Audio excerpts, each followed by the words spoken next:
ہمارا Islamic literature پورا بھرا پڑا ہوا ہے صبر کی تلقین سے۔ آج کل ہر دن ہمیں ایک خوفناک خبر سننے کو ملتی ہے کہ کسی نہ کسی نے کہیں نہ کہیں آج خودکشی کر لی ہے۔ تو ہماری یہ ذمہ داری ہے کہ ہر فیملی میں کم سے کم ایک ایسا شخص ہونا چاہیے جسے پورا علم ہو کہ خودکشی انسان کیوں کرتا ہے، کون سے ایسے کارن ہیں جن کی وجہ سے انسان خودکشی کر لیتا ہے، اور کون سے ایسے پریونٹیو میجرز ہیں جن کی بدولت ہم خودکشی کو روک سکتے ہیں۔ ہماری ذمہ داری کہ پہلے ہمیں اس کے کارن کو جاننا پڑے گا۔ دیکھو، اصل میں یہ ایک بیماری ہے۔ ہم اکثر لعنت ملامت کرتے ہیں اس شخص کو جو خودکشی کر لیتا ہے۔ اگر ہم سائنٹیفک ریزن دیکھیں، سائنٹیفکلی اس کو ہم آبزرو کریں، تو جو شخص خودکشی کر لیتا ہے اس کے بس میں کچھ بھی نہیں ہوتا ہے۔ کیوں؟ کیونکہ وہ ایک بیمار شخص ہوتا ہے۔ بالکل اسی طرح جب ایک انسان کو ٹوائلٹ جانے کی حاجت ہوتی ہے، بس میں ہوتا ہے، کسی مارکیٹ میں ہوتا ہے، تو وہ چونکہ وہ نارمل ہوتا ہے، نارمل سی کی وجہ سے وہ اپنی حاجت کو وہ ٹال سکتا ہے، یعنی اپنی ضرورت کو وہ روکتا ہے، اور جب وہ کسی سیف جگہ پہنچ جاتا ہے تو وہ اپنی حاجت پوری کر لیتا ہے۔ لیکن اگر وہی شخص ڈہیریا ہو جائے، یعنی اس میں ڈہیریا کی جو بیماری لگ جائے، تو وہ انسان خود پہ قابو نہیں کر پاتا ہے، چاہ کر بھی وہ خود پہ قابو نہیں کر پاتا ہے۔ کیوں؟ کیونکہ پہلی جگہ جو ہے وہ ایک نارمل شخص ہوتا ہے، نارمل سی کی وجہ سے اس کا جو کنٹرولنگ سسٹم ہوتا ہے وہ مضبوط ہوتا ہے۔ جب وہی شخص بیمار ہو جاتا ہے تو اس کا جو کنٹرولنگ سسٹم ہوتا ہے وہ اپنے آپ پہ کنٹرول نہیں کر پاتا ہے۔ تو یہی پرابلم جو ہے، بالکل اسی طرح ہمیں ایک ایسے پیشنٹ کو جو خودکشی کر لیتا ہے، ہمیں اس کو سمجھنا پڑے گا، اس کو ہمیں ریڈ کرنا پڑے گا، سائنٹیفکلی ہمیں اس کو ریڈ کرنا پڑے گا۔ آپ نے ایک ویڈیو جو ہے کچھ دن پہلے وہ دیکھا ہوگا، وہ بھی وائرل ہو گیا کہ ایک شخص جو ہے وہ خودکشی کر لیتا ہے، لیکن وہ ویڈیو میں بھی یہ کہتا ہے کہ میں خودکشی کرنا نہیں چاہتا، یہ اچھی بات نہیں ہے، لیکن پھر بھی وہ کر لیتا ہے۔ کیوں؟ کیونکہ جو اس کا جو کنٹرولنگ سسٹم ہوتا ہے وہ خود پہ کنٹرول نہیں کر پاتا ہے۔ اصل میں جو ریزن ہے وہ یہ ہے کہ یہ جو سب کچھ ہوتا ہے وہ مینٹل النس کی وجہ سے ہو جاتا ہے۔ اب ہمیں یہ سمجھنا پڑے گا کہ مینٹلی انسان ایل کیسے ہو جاتا ہے۔ جیسے سٹریس ہے، ڈپریشن ہے، تو سٹریس اور ڈپریشن کو سمجھنے کے لیے ہمارے لیے ضروری ہے کہ ہم پہلے اس کے ریزنز کو جانیں کہ انسان سٹریس میں کیسے چلا جاتا ہے، ڈپریشن میں کیسے چلا جاتا ہے۔ اوبیسلی جس کو سٹریس ہوگا، جس کو ڈپریشن ہوگا، وہ مینٹلی ایل ہوگا۔ جو مینٹلی ایل ہوگا، جب وہ ایک ایکسٹریم لیول پہ وہ بیماری پہنچ جائے گی تو وہ انسان خودکشی کر لے گا۔ ریزن تو سب کو پتہ ہے، آلموسٹ سب جانتے ہیں کہ کون سے ریزن ہے۔ سب کو یہ پتہ ہے کہ انسان مینٹلی ایل ہو جاتا ہے، ڈپریشن، سٹریس اس کی وجہ سے ہو جاتا ہے، انسان ذہنی طور بیمار اور بیماری کی وجہ سے انسان فائنلی وہ خودکشی کر لیتا ہے۔ اور ڈپریشن اور سٹریس کے بھی سب کو کارن ہے، سب کو یہ پتہ ہے کہ اس میں جو ہے ال سرکمسٹانسز، جو فائنینشیل کرائسس ہے، ڈسٹربنس ان ریلیشنز ہے، انٹالرنس ہے، ہوپ لیسنس ہے، یا ہیریڈیٹی میں انسان کو جو ہے ذہنی طور بیماری لگ سکتی ہے۔ یہ سارے کارن سب کو پتہ ہے، لیکن ہم اس کو پریونٹ کیسے کریں، یہ ہنر سب کو ہونا چاہیے۔ کم سے کم ہر ایک فیملی میں ایک ممبر کو یہ علم ہونا چاہیے کہ ہم اس کو پریونٹ کیسے کریں۔ تو بڑا آسان سا طریقہ ہے۔ دیکھو، موٹیویشن میں جو ہے ایک طاقت ہے۔ اگر آپ اسلامک لٹریچر دیکھیں، اسلامک لٹریچر میں جو ہے وہ پورا لٹریچر جو ہے موٹیویشن سے بھرا ہوا ہے، اور انسان کی مینٹل النس کو دور کرنے میں موٹیویشن کا ایک بڑا رول ہے۔ اب ہمیں یہ دیکھنا پڑے گا کیا ہمارے اسلامک لٹریچر میں ایسی موٹیویشن ہے جس سے ہم ایک ذہنی پیشنٹ کو موٹیویٹ کر سکے اور وہ ذہنی بیماری سے باہر آئے، یعنی ہوپ لیسنس سے وہ باہر نکل آئے، وہ پوری امید بن جائے۔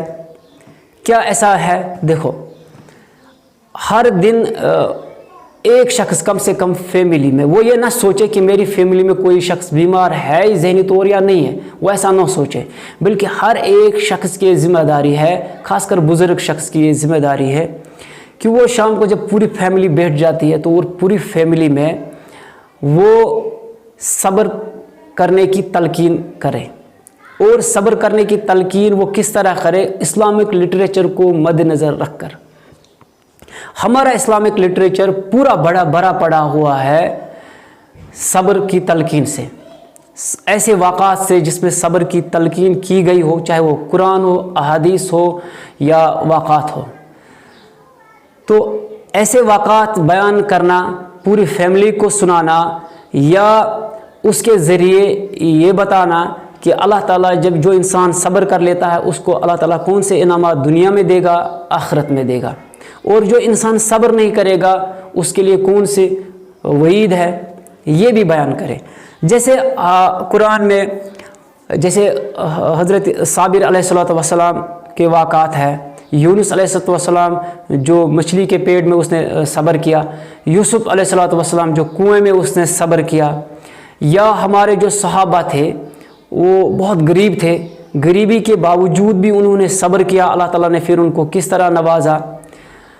تو ایسے ہزاروں واقعات ہیں، اگر ہم ان واقعات کو ڈیلی گھر میں جو ریپیٹ کریں تو ان واقعات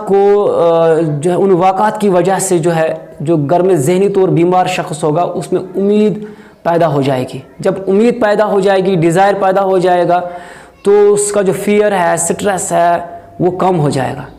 پریفر نہیں کرے گا ایک اندھیری قبر کو، بلکہ وہ پریفر کرے گا اس خوبصورت دنیا کو۔ یہ پہلا پوائنٹ ہے کہ یہ ہر ایک شخص کی ذمہ داری ہے۔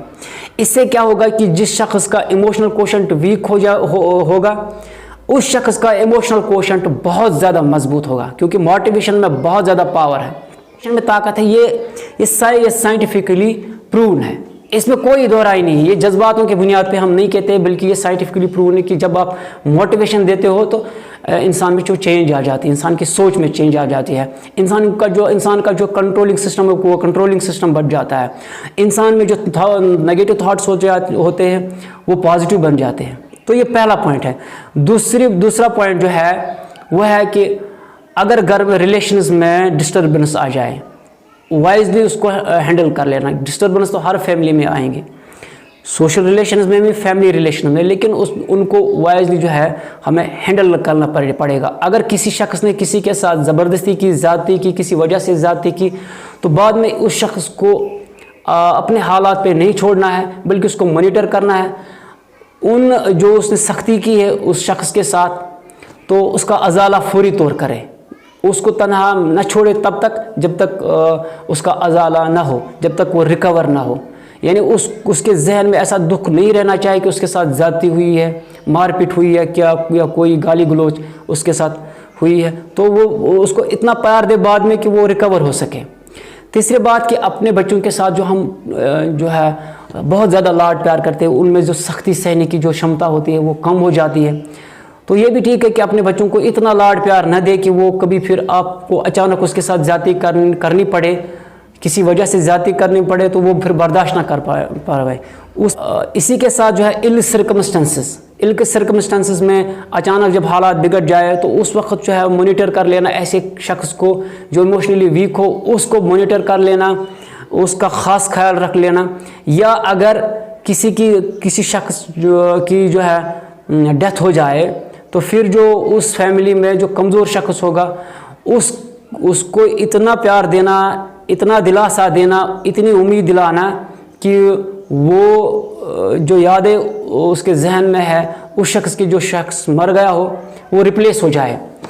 تو ان شارٹ ہم یہی کہیں گے کہ replacement is the best preventive measure. ہمیں ہر نگیٹو تھاٹ کو ہمیں ریپلیس کرنا پڑے گا۔ اللہ تعالیٰ نے وَهَدَيْنَاهُ النَّجْدَيْنِ، اللہ تعالیٰ نے اس دنیا میں دو راستے رکھے، ہم ادھر جائے یا ادھر جائے، پازیٹیو نگیٹو، یعنی ہر چیز میں اچھائی برائی۔ تو ایسا نہیں ہے کہ اللہ تعالیٰ نے اس دنیا میں متبادل نہیں رکھا ہے، ہر چیز کا متبادل ہے۔ سب سے اہم بات اس میں یہ ہے کہ جو ہمارے گھر میں جو ٹین ایجرز ہے وہ ایسے رشتوں میں پڑ جاتے ہیں جہاں سے وہ بعد میں اگر وہ ان کی جو ریلیشن میں وہ بریک اپ ہو جائے، جو سوشل ریلیشنز ان کی ہوتی ہے، تو بعد میں وہ ہر سٹیپ اٹھا سکتے ہیں۔ اسی لیے یہ ضروری ہے کہ ہم اپنے ٹین ایجرز کو مانیٹر کریں کہ یہ کہاں جاتے ہیں، کن کے ساتھ جاتے ہیں، کیا کرتے ہیں۔ اور خاص کر جو ٹین ایجرز ہے، جب تک یہ ٹین ایج سے باہر نہ نکلے، ان کی کسی بھی ایکٹیویٹی کو نظر انداز نہ کرے، ان کی ہر ایک ایکٹیویٹی کو سیریسلی لے، چاہے وہ پازیٹیو ایکٹیویٹی ہو یا نگیٹو ایکٹیویٹی ہو۔